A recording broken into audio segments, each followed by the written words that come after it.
Mas madali ko na siyang buksan. Aray. Ang sakit.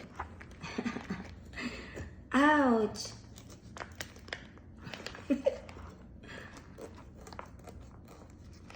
Ouch!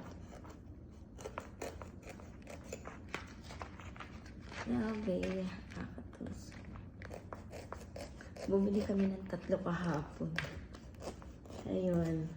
Bali, 6 na durian na ang kakainin ko. Nakain ko na yung 3. Itong 3, pang-6. Kaya 6 na durian na sa isang buwan. Grabe, tao ko. Dati ayoko ng durian. Kasi puting durian.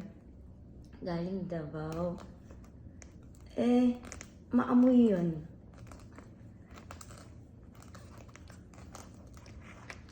Hindi ko talaga hinaya, ayaw ko. Pero nung orange na, nakita ko, parang alak na niya. Nagustuhan ko siya. Ayan. Yay! Oh! Dali! Yan, galing. Hindi siya yung nice, diba? It's yummy.